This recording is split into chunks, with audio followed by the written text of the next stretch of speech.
പക്ഷേ നമസ്കാരം. നമസ്കാരം. കഴിഞ്ഞ ദിവസം NDTV വേൾഡ് സബ്മിറ്റിൽ ഒരു അതിഥി ഉണ്ടായിരുന്നു. മുൻ ഓസ്ട്രേലിയൻ പ്രധാനമന്ത്രി ടോണി അബോട്ട്. വളരെ പ്രശസ്തനായിട്ടുള്ള ഒരു വലതുപക്ഷ അനുഭാവിയായിട്ടുള്ള ഒരു രാഷ്ട്ര നേതാവാണ്. അദ്ദേഹം ഇന്ത്യയെക്കുറിച്ച് എന്നും നല്ല കാര്യങ്ങൾ മാത്രം പറയുന്ന ഒരാളാണ്. ഇന്ത്യയെ കാര്യമായി നിരീക്ഷിക്കുന്ന ഒരാൾ കൂടിയാണ്.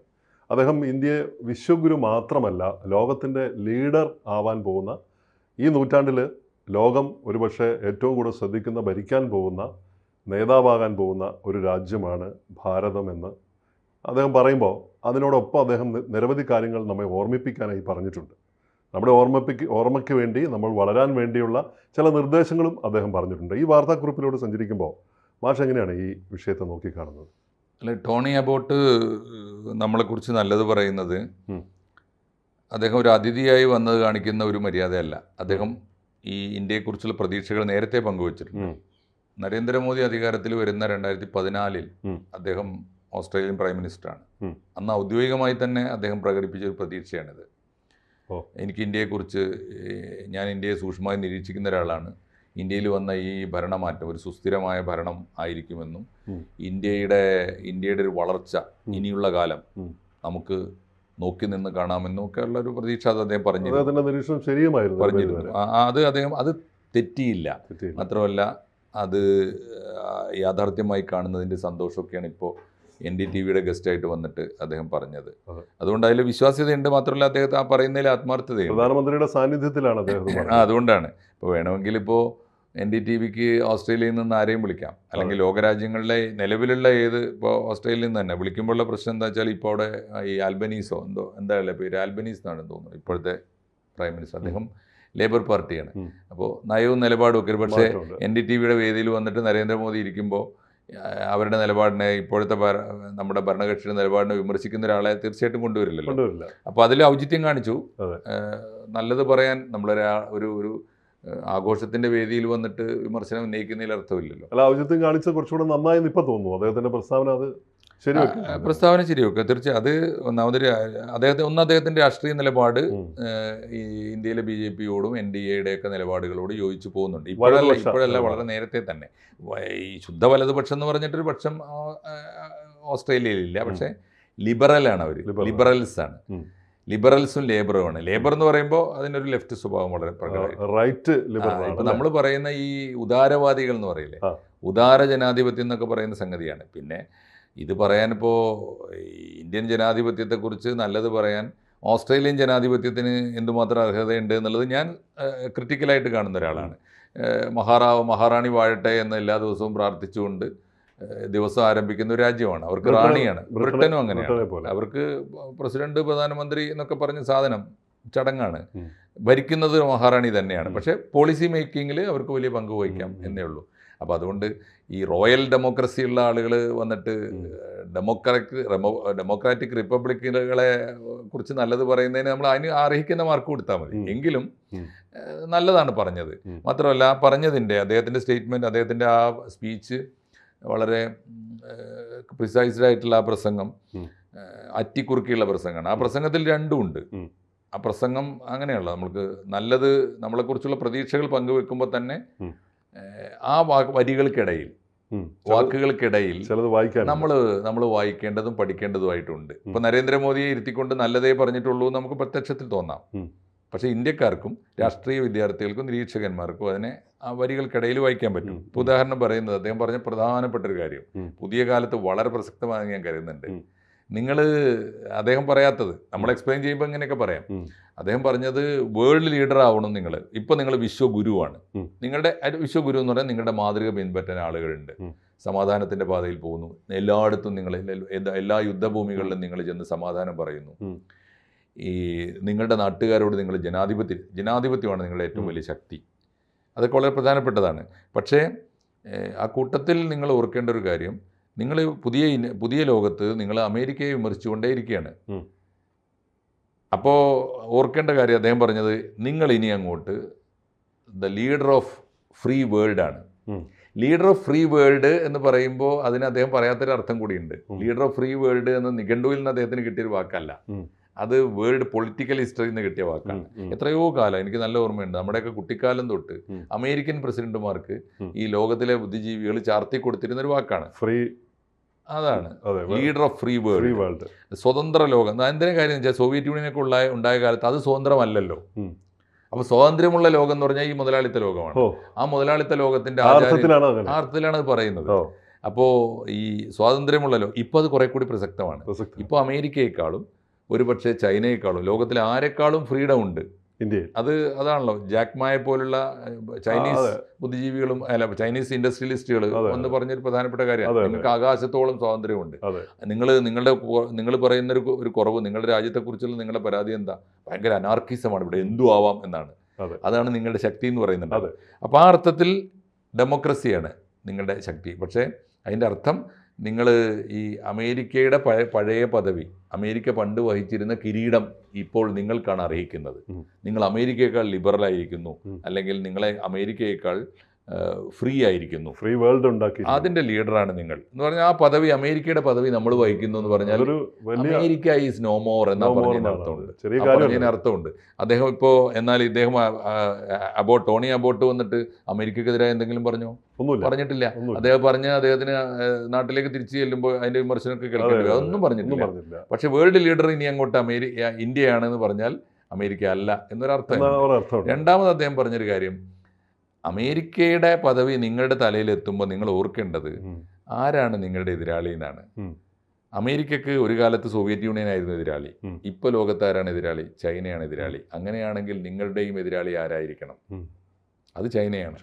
അമേരിക്ക ചൈനയെ എതിരാളിയായി കണ്ടതിനേക്കാളും എതിരാളിയായിട്ട് കാണണം നമ്മൾ. എന്തുകൊണ്ടെന്നാൽ നമുക്ക് തൊട്ടടുത്താണ്, നമ്മുടെ അതിര് നീക്കിക്കൊണ്ടിരിക്കുന്നവരാണ്, നമുക്ക് തർക്കങ്ങളുള്ളവരാണ്, നമ്മൾ ഒരു തവണ യുദ്ധം നടത്തിയതാണ്, ശത്രു രാജ്യമെന്ന് എത്രയോ കാലം വിളിച്ച രാജ്യമാണ്. ഇപ്പോൾ നമുക്ക് ചൈനയെ കൂട്ടുപിടിക്കേണ്ടതുണ്ട് എന്നുള്ളതൊക്കെ ശരിയാണ്. പക്ഷെ ആത്യന്തികമായി നിങ്ങൾ ചൈനയോടാണ് മത്സരിക്കേണ്ടി വരിക എന്ന് അദ്ദേഹം പറഞ്ഞു, കൃത്യമായിട്ട് പറഞ്ഞു, ഓർമ്മപ്പെടുത്തലാണ്. പക്ഷെ ചൈനയോട് മത്സരിച്ചാലും നിങ്ങൾക്ക് മുന്നേറാൻ പറ്റുമെന്ന ആത്മവിശ്വാസം കൂടി അദ്ദേഹം കൂട്ടിച്ചേർത്തു. അതെങ്ങനെ മത്സരിക്കാൻ പറ്റുക? ചൈനയ്ക്കില്ലാത്ത 3 ക്വാളിറ്റീസ് നിങ്ങൾക്കുണ്ട് ആണ് അദ്ദേഹം പറഞ്ഞത്. ഒന്ന്, ഈ പറഞ്ഞ പോലെ ഡെമോക്രസിയാണ്. ചൈന തലകുത്തി മറിഞ്ഞാലും അത് ഉണ്ടാക്കിയെടുക്കാൻ എളുപ്പമല്ല. രണ്ടാമത്തെ കാര്യം, നിങ്ങൾക്ക് റൂൾ ഓഫ് ലോ ഉണ്ട്, നിയമവ്യവസ്ഥയുണ്ട്. അതില്ല, അത് ഏത് നേരത്തും ഇല്ലാതാവുന്നൊരു വ്യവസ്ഥയാണ് ചൈന. അപ്പോൾ ഈ ഇരുമ്പ് മറക്കാരുടെയൊക്കെ ഒരു പ്രശ്നം, ഒരു പൊട്ടിത്തെറി വന്നാൽ തീർന്നു, ഒരു വിപ്ലവം വന്നാൽ തീർന്നു, ഒരു തോക്കിൻകുഴലിലൂടെ വിപ്ലവം ഉണ്ടാക്കാൻ ഒരു മാവോ വീണ്ടും വന്നാൽ തീർന്നു. ഇന്ത്യയിൽ അങ്ങനെ ഒരു സംഭവം ഇല്ല. അതിന് ഇന്ത്യക്ക് യാതൊരു സാധ്യതയുമില്ല. അങ്ങനത്തെ ഒരു സിറ്റുവേഷൻ ഇതുവരെ ഉണ്ടായിട്ടില്ല. ഇവിടെ പട്ടാള അട്ടിമറി നടന്നിട്ടില്ല, ഇവിടെ ഒരു ഭരണകൂടം അട്ടിമറിക്കപ്പെട്ടിട്ടില്ല, ഒരിക്കൽ പോലും തെരഞ്ഞെടുപ്പ് നടക്കാതിരുന്നിട്ടില്ല. ഭരണഘടനയെ അട്ടിമറിക്കാൻ നടന്ന ശ്രമങ്ങളെ, അടിയന്തരാവസ്ഥ പോലുള്ള സംഗതികളെ വളരെ ശക്തമായി രാഷ്ട്രത്തലവന്മാരുടെ അസാസിനേഷൻ ഒക്കെ നടന്നിട്ടുണ്ട്, അതുണ്ടായിട്ടുണ്ട്. അതൊക്കെ യാദൃച്ഛികമായ സംഭവങ്ങളാണ്, ഒറ്റപ്പെട്ട സംഭവങ്ങളാണ്. പക്ഷേ അതിനെയൊക്കെ നേരിട്ടല്ലോ ഇന്ത്യ. വളരെ വേഗത്തിൽ അതിനെയൊക്കെ പാച്ചപ്പ് ചെയ്തിട്ട് പോയി. അതാണ് രണ്ടാമത്തെ കാര്യം. മൂന്നാമത്തെ ഒരു കാര്യം വളരെ പ്രധാനപ്പെട്ടതാണ്. എന്താണ് അടുത്തത്? മൂന്നാമത്തേത്, ചൈനയ്ക്കില്ലാത്ത നിങ്ങളുടെ സാംസ്കാരികമായ ഏറ്റവും വലിയ സമ്പത്ത് ഇംഗ്ലീഷ് ഭാഷയുണ്ട് എന്നാണ്.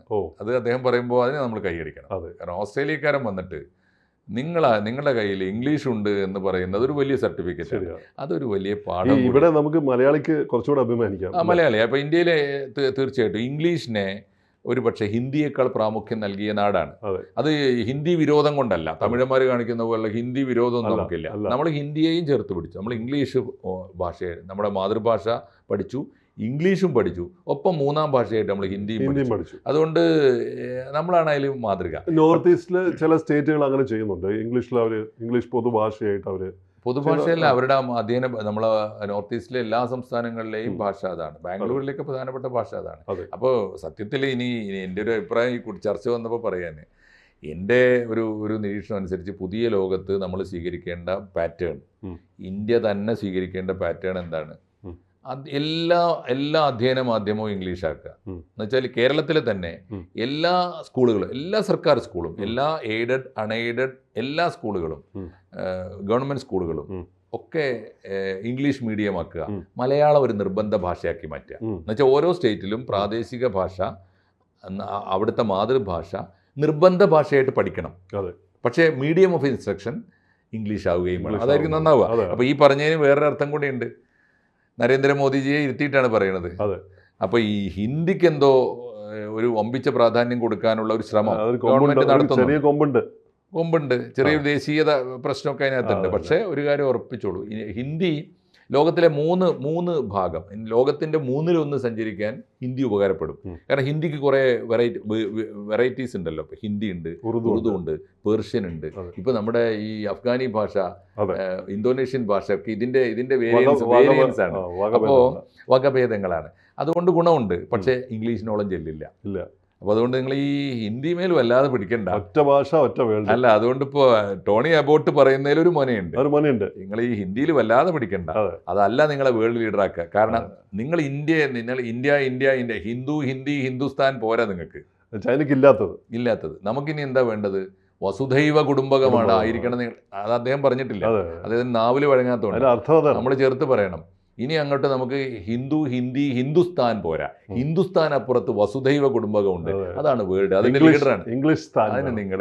അതിന് നിങ്ങൾ ഇംഗ്ലീഷ് സ്ഥാൻ എന്ന് വിളിക്കണ്ട. പക്ഷെ നിങ്ങളുടെ കയ്യിൽ ഏറ്റവും ശക്തമായിട്ട് വേണ്ടത് ഇംഗ്ലീഷ് തന്നെയാണെന്ന് പറയുന്നുണ്ട്.